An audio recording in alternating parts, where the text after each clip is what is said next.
और अपने माता पिता की मूल पुण्यतिथि पर एकोदिष्ट श्राद्ध, पार्वण श्राद्ध, मासिक श्राद्ध समय समय पर करते रहना चाहिए, क्योंकि वेदों की आज्ञा है कि देव पितृकार्याभ्याम मा प्रमदितव्यम।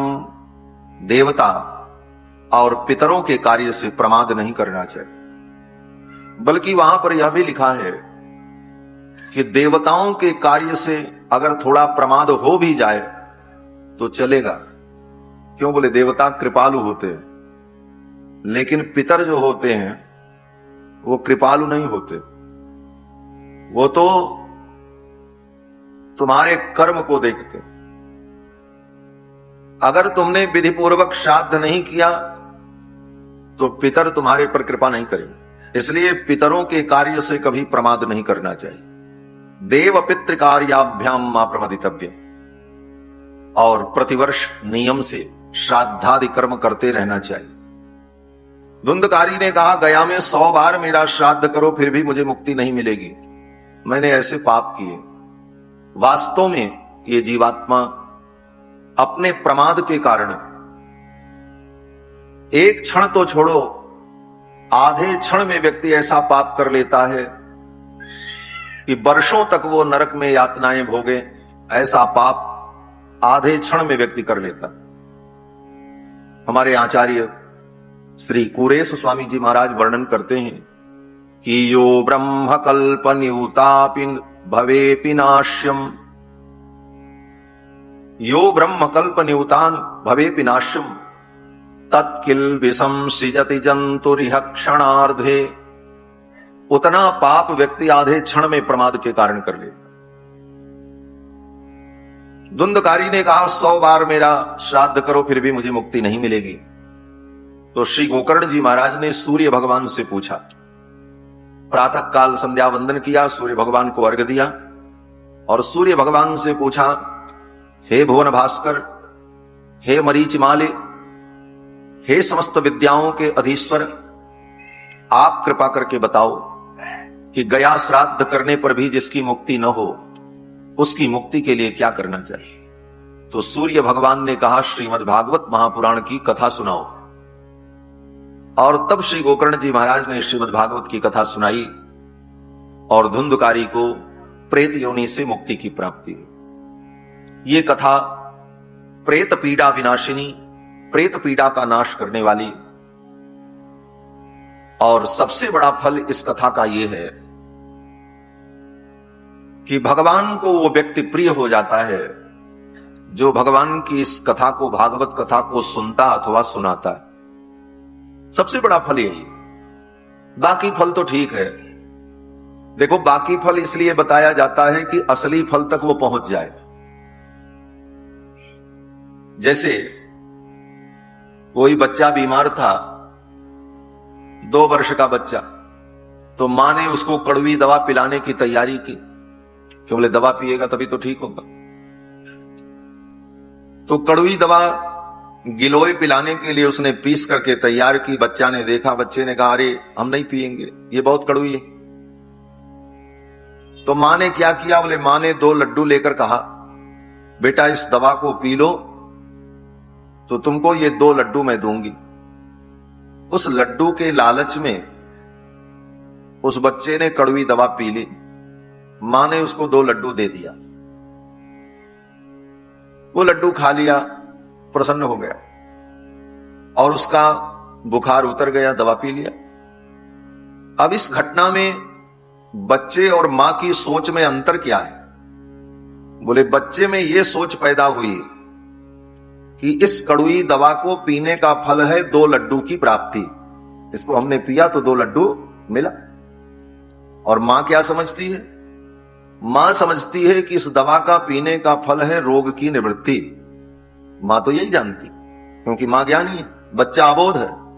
बच्चे ने यही समझा कि इस कड़वी दवा को पीने का फल मिला 2 लड्डू और हमारा मुंह मीठा हो गया थोड़ी देर के लिए, यही फल है। लेकिन मां जानती है इस दवा को पीने का फल यह है कि बुखार के कारण मुंह में जो कड़वाहट है वो कड़वाहट सदा के लिए समाप्त हो जाए और ये ठीक हो जाए। यही स्थिति धर्मशास्त्र की है। धर्मशास्त्र में जितने विधान हैं, ये कर लो तो ये फल मिले, ये कर लो तो ये फल मिले, ये सब वही लड्डू है। आजकल इसकी दुकानदारी बहुत चल रही है। ये पूजा करो ये फल मिलेगा, ये करो ये फल मिलेगा, और इसी फल के चक्कर में लोग दौड़ रहे हैं। लेकिन शास्त्र में जहां भी जिस कर्म के लिए ये फल लिखा है वो केवल रोचना है। और रोचना माने धर्म के कार्य में जीव को प्रवृत्त कराने के लिए एक लालच। जैसे दवा पिलाने में प्रवृत्त करने के लिए मां ने बच्चे को लड्डू का लालच दिया। वो लालच झूठा नहीं था, लड्डू मिला उसको, लड्डू भी मिला, लेकिन असली फल क्या मिला? बोले असली फल मिला कि उसके रोग की निवृत्ति हो। यही धर्मशास्त्र का सिद्धांत है। इन धर्म कर्मों के करने पर जो सांसारिक फल मिलता है, जिन सांसारिक फलों को ही हम प्रमुख मान करके उन कर्मों में प्रवृत्त होते रहते हैं, ये करें तो ये फल मिले, वह केवल अल्पकालिक है। वास्तविक फल धर्म का क्या है? बोले भगवान के चरणों में प्रीति। भगवान के चरणों की भक्ति ही धर्म का परम फल है।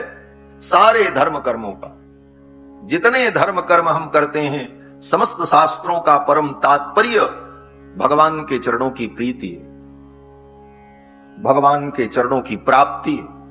यही सारे शास्त्रों का एकमात्र उद्देश्य है। अब अबोध प्राणियों के लिए शास्त्र लालच देता, ऐसा करो ऐसा करो ऐसा करो, ये फल मिलेगा। जीव प्रवृत्त होता है और करते करते धीरे धीरे एक दिन उसे ये ज्ञान प्राप्त हो जाता है कि सब कर्मों का फल तो भगवान है, परम फल भगवान है। यही समस्त शास्त्रों का महातात्पर्य। और उस परम फल को पाने के बाद फिर किसी फल को पाने की इच्छा ही नहीं रह जाती। उस परम फल परमात्मा को प्राप्त कर लेने पर, उसे जान लेने पर फिर कुछ पाने की इच्छा ही नहीं रह जाती। इसलिए शास्त्र एक करुणामयी मां के समान है। जैसे मां करुणा करके बच्चे को औषधि पिला करके रोग मुक्त कर देती है, उसी प्रकार शास्त्र हमें छोटी छोटी लालच दिखा करके धर्म में प्रवृत्त करता है। और जब धर्म में हम प्रवृत्त होते हैं तो समय आने पर वास्तविक उद्देश्य को हम प्राप्त कर लेते हैं।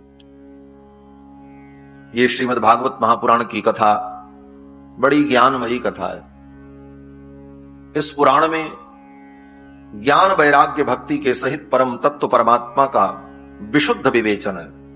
यत्र ज्ञान विराग भक्ति सहितम पारम परम गीयते। ज्ञान वैराग्य भक्ति के सहित परम तत्व भगवान का निरूपण। और भागवत में अन्य पुराणों की अपेक्षा, अन्य धर्म ग्रंथों की अपेक्षा कहीं लौकिक फल की चर्चा नहीं की गई है। भागवत में जितनी कथा है, जितने विधान हैं, उनको सुन करके आप पढ़ करके देखो, हर जगह यही लिखा है कि इसका फल भगवान के चरणों की प्रीति। संपत्ति मिल जाएगी, धन मिल जाएगा, तुम्हारा काम बन जाएगा, ये सब भागवत में नहीं है। ये भागवत में है ही नहीं। क्योंकि भागवत के प्रारंभ में ही वेद व्यास जी ने यह प्रतिज्ञा की। क्या प्रतिज्ञा की? बोले धर्म प्रोज्झित कैतवोत्र परमो निरमत्सराणाम सताम वेद्यम वास्तवमत्र वस्तु शिवदम तापत्रयोन्मूलनम। वेद व्यास जी कहते हैं कि इस पुराण में मैं उस धर्म का वर्णन करूंगा। कौन से धर्म का? तो व्यास जी कहते हैं जिस धर्म से कपट को निकाल दिया गया, कपट रहित विशुद्ध धर्म का मैं वर्णन भागवत में करूंगा। यह प्रतिज्ञा है व्यास जी की। धर्म प्रोज्झित कैतवा, कैतव माने कपट, कपट को प्रोज्झित कर दिया, निकाल दिया, और विशुद्ध धर्म का वर्णन भागवत। ये धर्म में कपट क्या है? बोले वही जो चर्चा अभी हमने की, लड्डू, लालच, वही कपट हो। उस कपट को वेद व्यास जी ने भागवत से निकाल दिया, विशुद्ध धर्म का वर्णन भागवत में किया।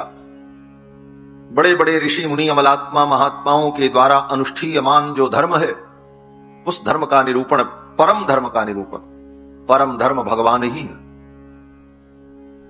परम धर्म भगवान ही। श्रीमद् वाल्मीकि रामायण में महर्षि वाल्मीकि कहते हैं कि रामो विग्रहवान धर्मः, साक्षात धर्म के विग्रह भगवान है।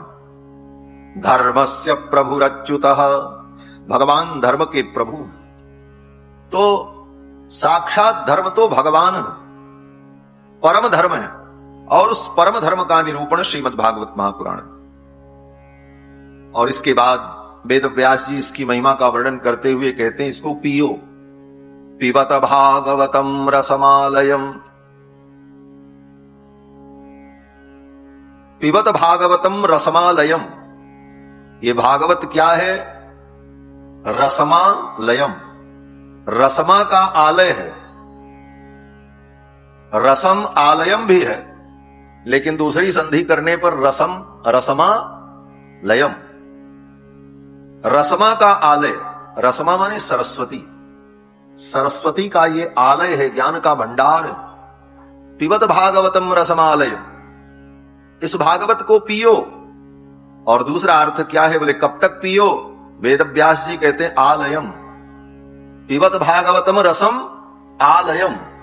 आलयम माने मृत्यु पर्यंतम, आलय लय माने मृत्यु। जब तक मृत्यु न हो जाए तब तक इस भागवत को पियो। पिबत भागवतम रसमालयम, बार बार पियो। मुह रहो रसिकाः भुवि भावुका। हे भक्तजनों, इस रस को बार बार पियो। ये बड़ा मधुर है। क्या विशेषता है? बोले निगम कल्प तरोर गलितम फलम। ये वेद रूपी कल्प वृक्ष का पका हुआ फल है। वेद कल्प वृक्ष है, निगम कल्प तरो। कल्प वृक्ष की विशेषता होती है, कल्प वृक्ष के नीचे जाकर जो चाहो वो मिले। तो वेद रूपी कल्प वृक्ष के नीचे जाकर के जो कामना करो सब मिलेगा।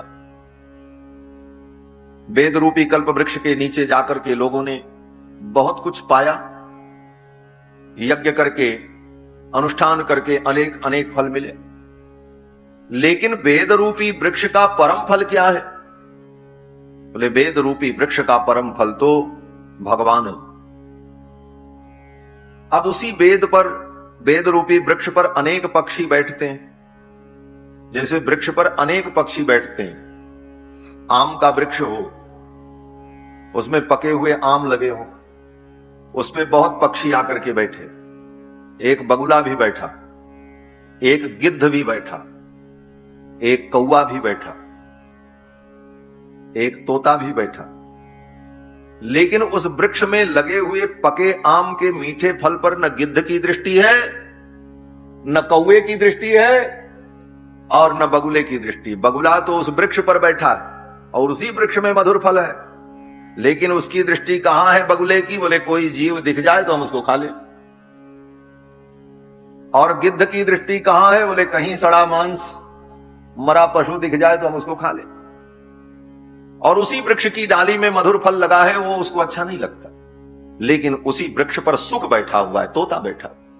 वो तोता उस मधुर फल का आस्वादन करके आनंदित हो जाता है। इसी तरह वेद रूपी वृक्ष पर बैठने वाले तो बड़े बड़े पक्षी हैं, बड़े बड़े विद्वान, जो वेद के मंत्रों को रटकर पढ़कर उसका अनुष्ठान और नियम करते रहते। लेकिन उनकी दृष्टि उस गिद्ध के समान, बगुले के समान संसार के नश्वर वस्तुओं पर ही बनी रहती है और उन्हीं के लिए वो तड़पते रहते। लेकिन जो बुद्धिमान पक्षी है शुक, वो शुक बोले वो इन सब लफड़ों में न पड़ करके वो तो उस वृक्ष के परम रस को, परम फल को आस्वादित करता है। निगम कल्पतरोर गलितम फलम, ये वेद रूपी वृक्ष का गलित फल है, पका हुआ फल है श्रीमद् भागवत। पिबत भागवतम, इसको पियो। और इसके बाद नैमिषारण्य की पावन धरती पर श्री सूत जी महाराज और शौनकादि मुनियों का संवाद प्रारंभ होता है। 88,000 शौनकादि मुनियों ने सूत जी महाराज से प्रश्न किया। 6 प्रश्न किए। उन्हीं 6 प्रश्नों के उत्तर में श्री सूत जी महाराज ने शौनकादि मुनियों को कथा सुनाई। पहला प्रश्न किया किम श्रेयः, श्रेय क्या है?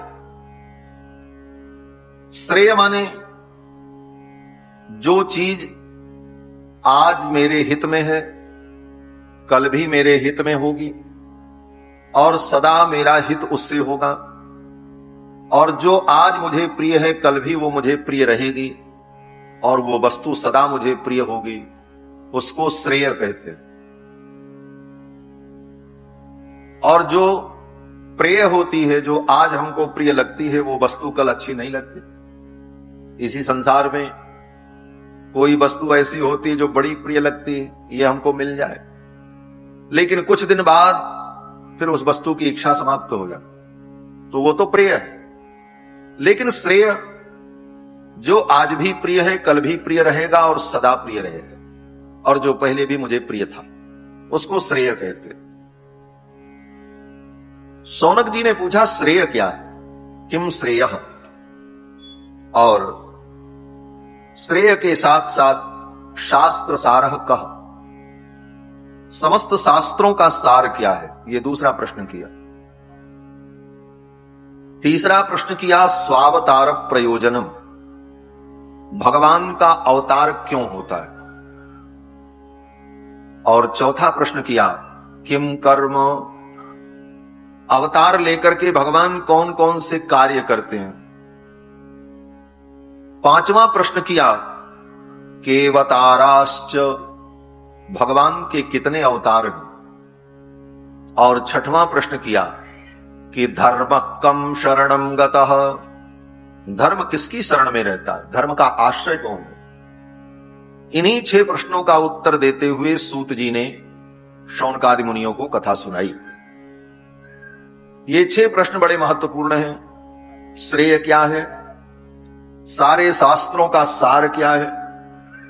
शास्त्रों में तो बहुत कुछ लिखा है, लेकिन सब पढ़कर समझकर हमें करना क्या, शास्त्र का सार क्या।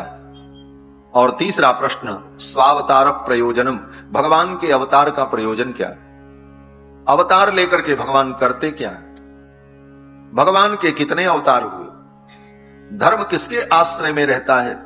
इन्हीं प्रश्नों का उत्तर सूत जी महाराज शौनकादि मुनियों को सुनाते हैं। सर्वप्रथम श्री सूत जी महाराज ने अपने गुरुदेव शुकदेव भगवान को प्रणाम किया, और फिर भगवान को प्रणाम किया और कथा प्रारंभ की। ज्यादा व्याख्या में नहीं करूंगा। गुरुदेव को प्रणाम किया 2 श्लोकों में, और भगवान को प्रणाम किया 1 श्लोक। और 1 श्लोक में भगवान को प्रणाम किया तो उसी में सबको प्रणाम कर लिया। नारायणम नमस्कृत्य नरं चैव नरोत्तमं देवीं सरस्वतीं व्यासं ततो जय मुदीरये। और सुखदेव भगवान को जब प्रणाम किया तो 2 श्लोकों में, 1 श्लोक में अपने गुरु की भक्ति, ज्ञान और उनकी महिमा का वर्णन, और दूसरे श्लोक में गुरु जी की कृपा का वर्णन। गुरु में 2 विशेषताएं होनी चाहिए। पहली विशेषता वो ज्ञानी हो, भक्त हो, वैराग्य संपन्न हो, और दूसरी विशेषता उनके अंदर करुणा हो। गुरु के अंदर ज्ञान बहुत है, वैराग्य बहुत है, भक्ति भी है, लेकिन उनके हृदय में अगर करुणा नहीं है तो किसी जीव का कल्याण उनके द्वारा नहीं होगा।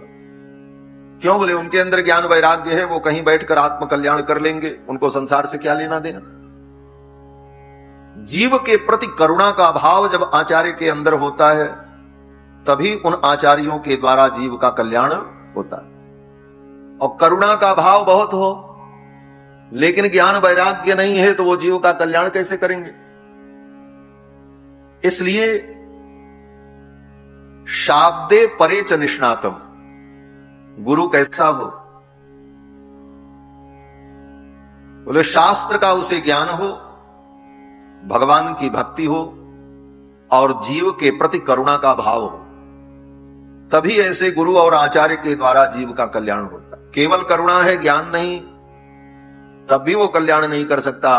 और बहुत ज्ञान वैराग्य है लेकिन जीव के प्रति करुणा का भाव नहीं है, तो करुणा का भाव नहीं तो कोई लेना देना नहीं, मरो डूबो संसार में, हमको क्या करना, हम तो अपना कल्याण कर ही लेंगे।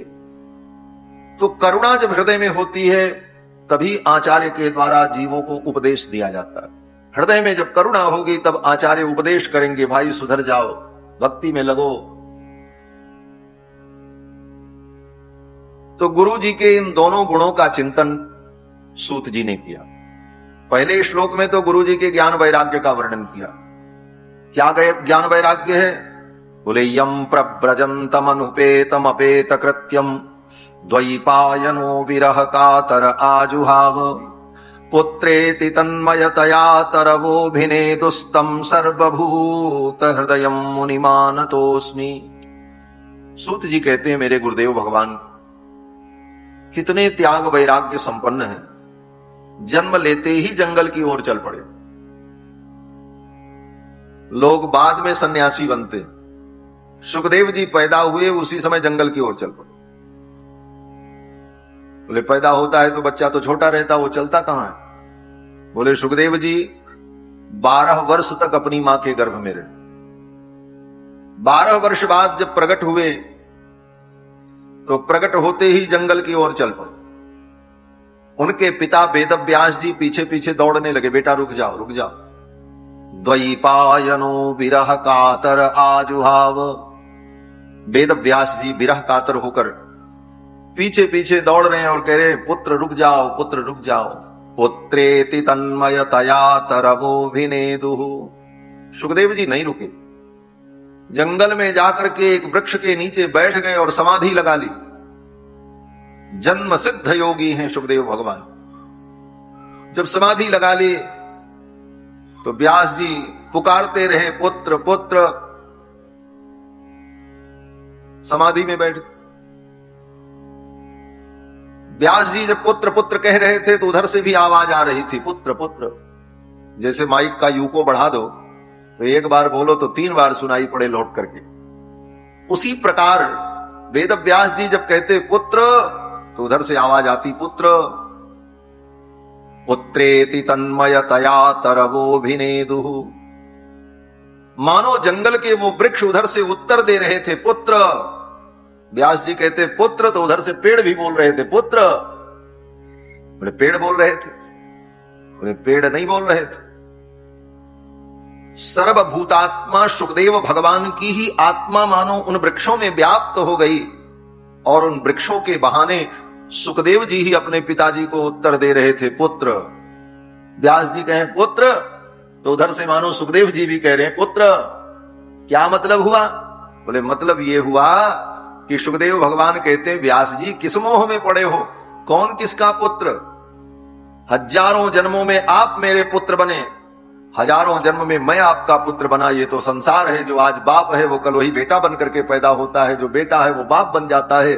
ये पिता पुत्र परिवार के सारे संबंध अनित्य हैं और लाखों करोड़ों बार हम किसके किसके बाप बने, किसके किसके बेटा बने, इसका कोई ठिकाना नहीं।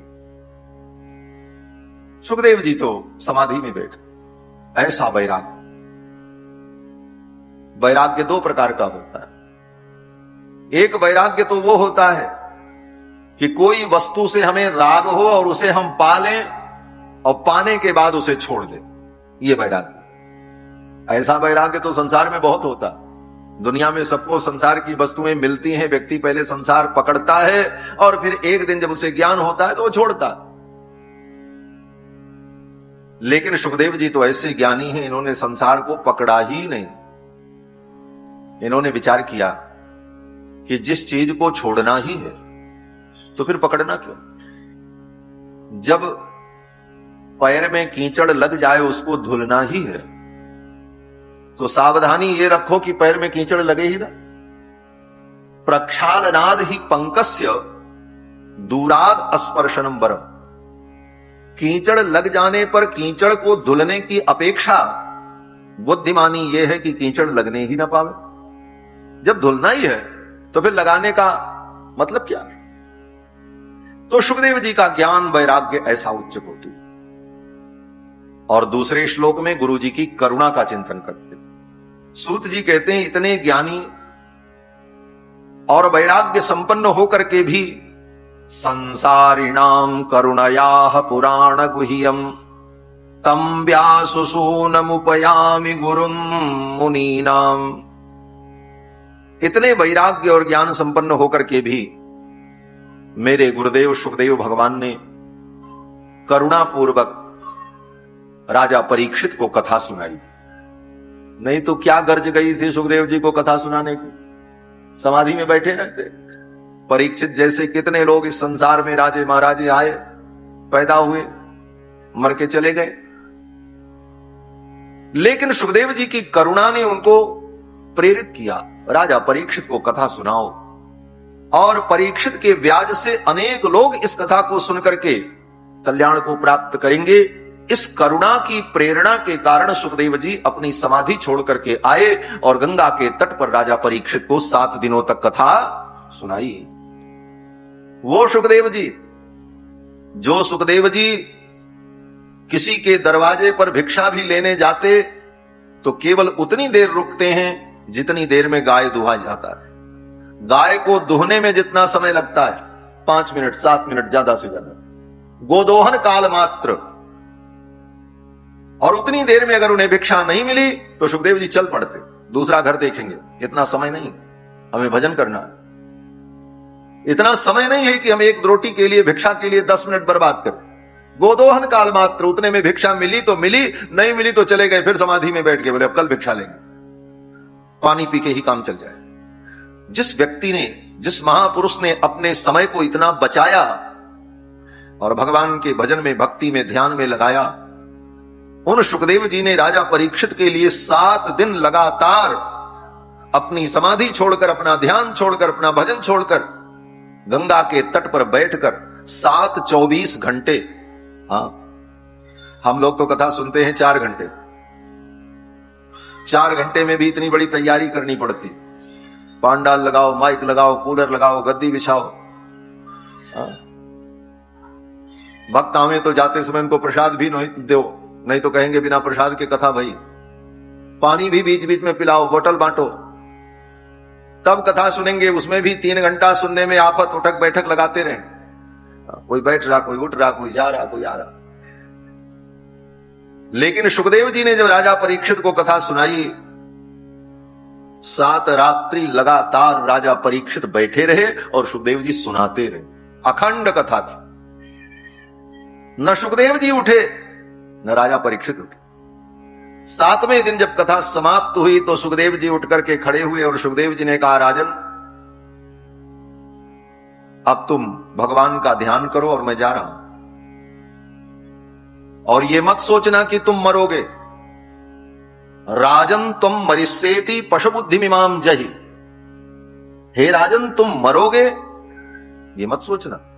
जो व्यक्ति सोचता है कि मैं मरूंगा वो पशु, आत्मा थोड़ी मरती, तुम आत्मा। मैं मरूंगा ये बुद्धि तुम्हारे अंदर अगर है तो इस बुद्धि का तुम त्याग करो, ये पशु बुद्धि है और मैं जा रहा हूं। सुखदेव जी उठ करके चलने लगे तो राजा परीक्षित ने कहा कि सिद्धोस्मि अनुगृहीतोस्मि भवता करुणात्मना। हे भगवान, आपने मेरे ऊपर बड़ी करुणा की। हे करुणात्मा, आपने करुणा करके मेरे ऊपर मुझे कथा सुनाई, मैं सिद्ध हो गया। सिद्धोस्मि अनुगृहीतोस्मि, और आपने कथा नहीं सुनाई। बोले तब?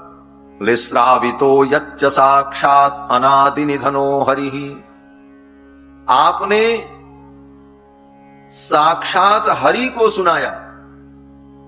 श्रावितो यच्च साक्षात अनादि निधनो हरिः।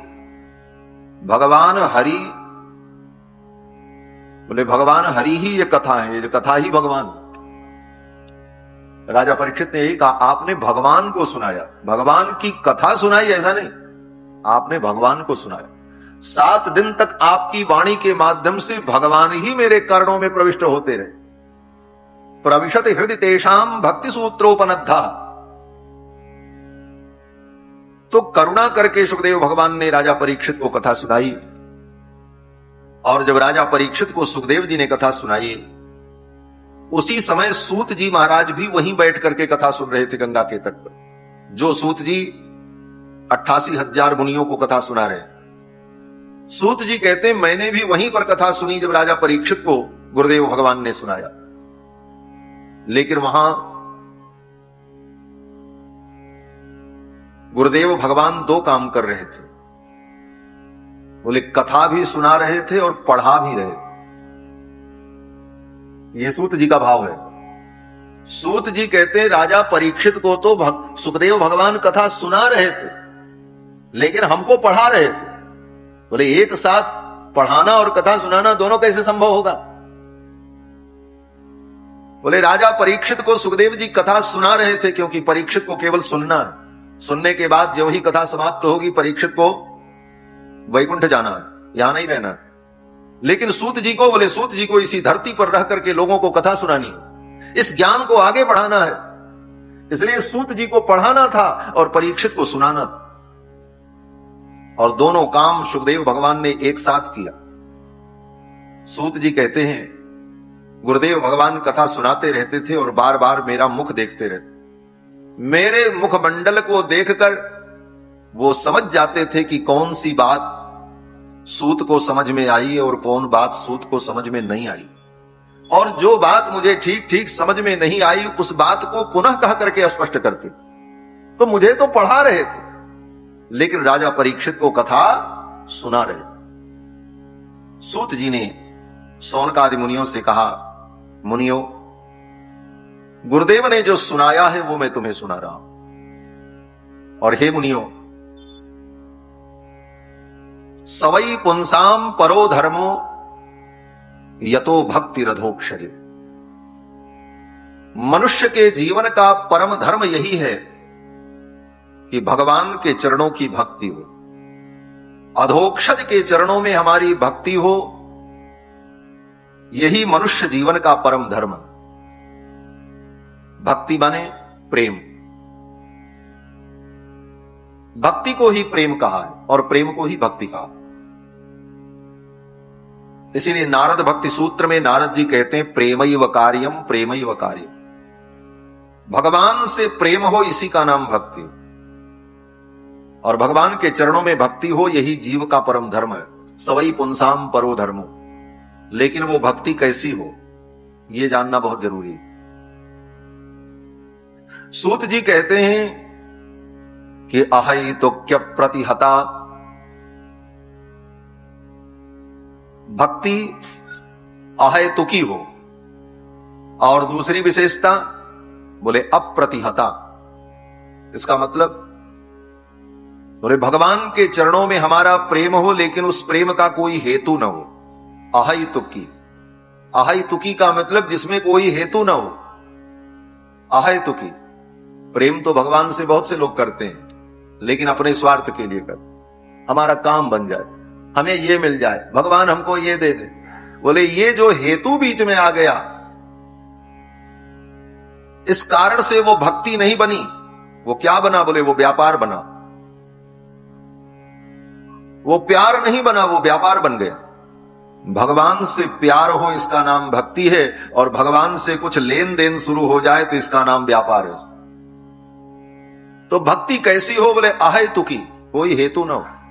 हम भगवान की भक्ति इसलिए करें कि हमारा कल्याण होगा, हम भक्ति इसलिए करें कि हमें लाभ होगा, हम भक्ति इसलिए करें कि हमारा दुख दूर होगा। बोले कदापि नहीं। हम भक्ति इसलिए करें कि हमारा भक्ति करना धर्म है, भगवान के चरणों में हमारी भक्ति हो ये कर्तव्य है, क्योंकि हम जीवन और भगवान हमारे स्वामी। ठाकुर के प्रति हमारी स्वाभाविक भक्ति हो, उसमें कोई हेतु ना हो। एक विशेषता अहेतुकी। और दूसरी विशेषता बोले अप्रतिहता। अप्रतिहता का मतलब वो भक्ति रुकने वाली ना हो। आज भक्ति की, 1-2 महीने तक खूब भक्ति चली, 2 महीने बाद धीरे धीरे सब भक्ति का भाव ठंडा हो गया। ऐसे भी भक्त होते। 2-4 महीने खूब चंदन लगाया, माला पहनी, परिक्रमा की, खूब माला जपे, खूब कथा सुने, और 4-6 महीने बीतने के बाद धीरे धीरे फिर जैसे के तैसे। बोले ये भक्ति कैसी हुई? बोले ये प्रतिहता हो गई। प्रतिहता माने भक्ति तो हुई, लेकिन वो भक्ति रुक गई, आगे नहीं बढ़ी। अप्रतिहता। अप्रतिहता का मतलब जो रुके ना, चलती रहे, उत्तरोत्तर बढ़ती रहे। और ये रुकती है किसकी भक्ति? बोले जो स्वार्थ से भक्ति करता है उसी की भक्ति रुकती भी है। काम हो गया तो फिर अब क्या मतलब भगवान से, और काम नहीं हुआ तब भी भगवान से कोई मतलब नहीं। हेतु से भक्ति करने वाले अंत में भगवान को छोड़ ही देते। क्यों? बोले हेतु से भक्ति किया, उसका काम पूरा हो गया, बोले अब भगवान से कोई मतलब नहीं। और अगर काम नहीं पूरा हुआ तब भी व्यक्ति कहता फिर क्या मतलब भगवान से जब काम नहीं। दोनों परिस्थिति में वो भगवान से दूर हो जाता और उसकी भक्ति प्रतिहता हो जाती। इसीलिए सूत जी कहते हैं अहेतुक्य प्रतिहता, अहेतुकी भक्ति हो और अप्रतिहता हो तो इसका फल क्या होगा? तो सूत जी कहते हैं ययात्मा संप्रसीदति, ऐसी भक्ति जीवन में आ गई तो आत्मा संप्रसीदति, आत्मा को प्रसन्नता होगी। कौन सी आत्मा को? बोले जीवात्मा को और परमात्मा को, दोनों को प्रसन्नता होगी। जीवात्मा को प्रसन्नता होगी कि उसे भगवान मिलेंगे, और भगवान को प्रसन्नता होगी कि ये जीवात्मा मेरी शरण में आ गया। भगवान को भी तुम्हारे भक्ति से प्रसन्नता होती है। बोले भगवान को क्या मिलता है? बोले इसको आप ऐसे समझो, जैसे किसी व्यक्ति का बेटा नालायक हो जाए, मनमाना करने लग जाए, बाप की एक भी बात न माने, मनमुखी हो जाए, तो बाप को प्रसन्नता नहीं होती, बाप दुखी होता है। पिता रोता है, कलपता है, मेरा बेटा मेरे अनुकूल नहीं। लेकिन किसी दिन उस बेटे को सद्बुद्धि आ गई, उसे समझ में आ गया हम गलत कर रहे हैं, और उसी दिन उसने प्रतिज्ञा कर ली अब पिताजी जो कहेंगे मैं वो करूंगा, पिता के अनुकूल मैं रहूंगा। और जिस दिन वो पिता के अनुकूल हो गया उस दिन पिता को कितनी प्रसन्नता हो, उस पिता को सुख मिलेगा, मेरी खोई हुई संपत्ति मुझे प्राप्त हो, मेरा धन मुझे मिल गया। उसी प्रकार ये जीवात्मा जब भगवान के अनुकूल हो जाता है तो भगवान को भी प्रसन्नता होती है कि ये मेरा मुझे मिल गया। इस संसार में भटक करके हम आप दुख पाते हैं तो हमारे आप के दुख को देखकर भगवान को भी दुख होता। और जब ये जीवात्मा भगवान की शरण में आ जाता है तो भगवान को भी प्रसन्नता हो। ययात्मा संप्रसीदति। आगे सूत जी कहते हैं कि वासुदेवे भगवती भक्ति योग प्रयोजितः। भगवान वासुदेव में तुम अपनी भक्ति को लगा दो, लगा नहीं दो, अपनी भक्ति का भगवान वासुदेव से गठबंधन कर दो, ब्याह कर दो। बड़ा सुंदर भाव है। भक्ति क्या है? बोले भक्ति, भक्ति मानो हमारी बेटी है, और बेटी को पाल पोस करके उसके चरित्र की पवित्रता को बनाए रखकर समय आने पर योग्य वर को हम उस कन्या का दान करते। सूत जी कहते हैं ये भक्ति तुम्हारी कन्या है, इस कन्या का तुम भगवान से ब्याह कर दो। भक्ति तो तुम कर रहे हो लेकिन भगवान से उस भक्ति को जोड़ दो। भक्ति का मतलब प्रेम, प्रेम तो करना मनुष्य का स्वभाव है, लेकिन हम किससे प्रेम कर रहे हैं? बोले संसार से, नश्वर वस्तुओं से। इसी प्रेम को भगवान से जोड़ दो, भक्ति का भगवान से ब्याह कर दो। इसीलिए यहां पर शब्द लिखा प्रयोजिता, भगवान से इसे जोड़ दो, गठबंधन कर दो। तो क्या होगा? बोले जब कन्या का विवाह कर दो किसी वर से तो क्या होता है? बोले कन्या संतान को जन्म देती है, ब्याह होने के बाद बेटा बेटी होते हैं। इस भक्ति का भगवान से जब ब्याह कर दो तो उसके 2 बेटा पैदा होंगे। सूत जी कहते हैं जनयत्यासु वैराग्यम ज्ञानम च यदहैतुकम। ब्याह होने के तुरंत बाद ये भक्ति 2 बेटे को पैदा करेगी। जनयत्यासु, जनयति जनन करेगी, दो बेटे को जन्म देगी। एक बेटे का नाम ज्ञान और एक बेटे का नाम वैराग्य, जिसकी चर्चा अभी आप सुन रहे। भक्ति के पुत्र हैं ज्ञान वैराग्य, लेकिन भक्ति के पुत्र ये ज्ञान वैराग्य पैदा क्यों नहीं हो रहे हैं? बोले इसलिए नहीं हो रहे हैं कि हम अपनी भक्ति को भगवान से ब्याह नहीं करवा रहे। भक्ति का ब्याह भगवान से हो जाए तो ये भक्ति दो पुत्रों को जन्म देगी, एक का नाम ज्ञान, एक का नाम वैराग्य। और बेटा बेटी पैदा होते हैं तो मां बाप पर ही जाते हैं, या तो मां पर या तो बाप पर। लोग कहते हैं मां को पड़ा है, कोई कहता बाप को पड़ा है। तो व्यास जी कहते हैं कि जनयत्यासु वैराग्यम, एक बेटा पैदा हुआ वैराग्य, वो किस पर गया? बोले अपनी मां पर गया, भक्ति पर गया। भक्ति में वैराग्य होता है, वैराग्य अपनी मां पर गया। और ज्ञानम च यदाहितुकम, और दूसरा बेटा जो पैदा हुआ ज्ञान, वो अपने बाप पर गया, भगवान ज्ञान स्वरूप। तो भक्ति के ये दो पुत्र ज्ञान वैराग्य तभी उत्पन्न होंगे जब भक्ति को हम भगवान से जोड़ दें। आगे सूत जी कहते हैं धर्मस्वनुष्ठित पुंसाम विश्वक्सेन कथासु यः नोत्पादयेद् यदि रतिम श्रमयेव हि केवलम। धर्मस्वनुष्ठित पुंसाम, आप जिन जिन धर्मों का अनुष्ठान करते हो, दान, यज्ञ, तप, तीर्थ, सेवा, परोपकार, जप, इन सारे धर्मों का परम फल क्या है? सूत जी कहते हैं इन सारे धर्मों का परम फल है भगवान की कथा में प्रीति हो जाए।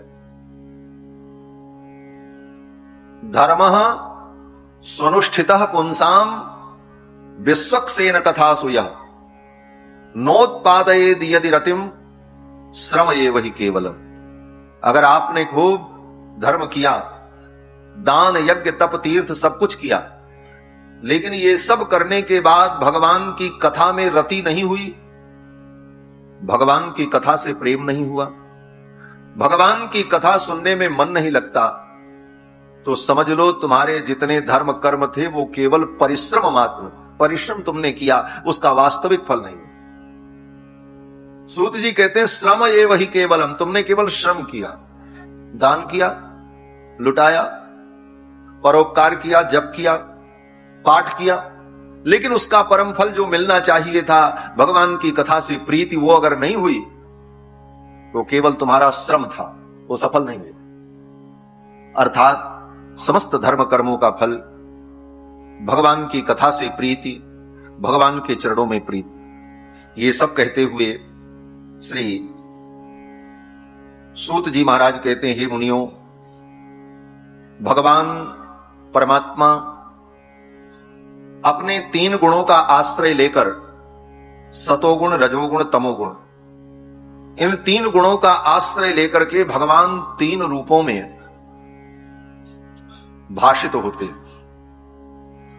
सत्वम रजस्तम इति प्रकृतेर गुणास्तै, सतोगुण, रजोगुण और तमोगुण। किस रूप में? बोले स्थित्यादये हरि विरंचि हरेति संज्ञा। सतोगुण का आश्रय लेकर विष्णु के रूप में, रजोगुण का आश्रय लेकर ब्रह्मा के रूप में, और तमोगुण का आश्रय लेकर शंकर के रूप। सत, रज, तम। अब इन तीन गुणों में, इन तीन गुणों का आश्रय लेकर के इन तीन रूपों में भगवान ब्रह्मा, विष्णु, महेश के रूप में जो भाषित हैं, इनमें जो सत्व प्रधान भगवान विष्णु हैं, श्रेयांसि तत्र खलु सत्व तनोर नृणाम स्यु। उन भगवान नारायण, भगवान विष्णु के चरणों की भक्ति जो परम सत्वमय है, उन्हीं के चरणों की भक्ति जीव को समस्त प्रकार के श्रेय को देती, क्योंकि इन तीनों गुणों में अलग अलग विशेषताएं हैं। जहां पर तमोगुण होता है वहां पर ज्ञान तिरोहित हो जाता है, और जहां पर रजोगुण होता है वहां आधा ज्ञान और आधा अज्ञान दोनों का सम्मिश्रण रहता है। शुद्ध ज्ञान सतोगुण में होता है। गीता में भगवान कहते हैं सत्वात् संजायते ज्ञानम। जहां पर सतोगुण का पूर्ण उद्रेक होता है वहां पर ही विशुद्ध ज्ञान होता है। और रजोगुण आने पर ज्ञान तो होता है, लेकिन ज्ञान के साथ साथ लोभ उसमें प्रविष्ट हो जाता है। तो परम सत्वमय जो भगवान नारायण है, भगवान विष्णु, सत्वम विशुद्धम क्षेमाय कल्पन्ते ये नुतानिह। उन परम सत्वमय भगवान विष्णु, भगवान हरि की उपासना मुमुक्षु प्राणी को करना चाहिए। ये मुमुक्षु कौन है? बोले दो प्रकार के संसार में प्राणी हैं, एक बुभुक्षु और दूसरे मुमुक्षु। बुभुक्षु का मतलब जिसको भोग की इच्छा है, उसको भगवान से कोई लेना देना नहीं। उसको तो ये कि बढ़िया खाने को मिले, बढ़िया पहनने को मिले, वो मौज करें, मस्ती करें, संसार का आनंद लें, वो संसार के चाक चिक्क में लगा। वो प्राणी कौन है? बोले वो बुभुक्षु है। ये बुभुक्षु में भी कुछ बुभुक्षु ऐसे भी होते हैं जिनको संसार के भोग की इच्छा तो नहीं होती, संसार के भोग का तो त्याग करते हैं, लेकिन उनकी इच्छा होती कि मरने के बाद हमको स्वर्ग मिले, वहां जाकर के भोग होगा। तो स्वर्गादि भोगों को भोगने की इच्छा जिसके अंदर है वो भी बुभुक्षु है। यहां तो रात दिन तपस्या करेंगे, यज्ञ करेंगे, लेकिन कामना ये करेंगे स्वर्ग हमको मिले। और स्वर्ग में भी क्या है? लोग कहते हैं महाराज हमारे बाबा जी स्वर्गवासी हो गए। स्वर्गवासी होना कोई अच्छी बात नहीं। हाँ, स्वर्ग अच्छी जगह है, लेकिन बहुत अच्छी जगह नहीं। क्यों? बोले स्वर्ग जाने के बाद भी वहां से व्यक्ति को निकलना पड़ता है, वो भी अस्थाई नहीं।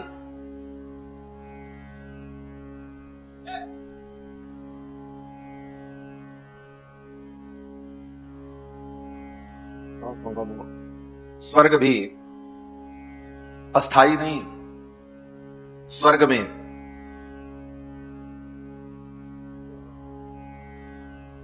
जाने पर व्यक्ति अपने पुण्य के फल से वहां सुख भोगता है। इसको घुमाओ।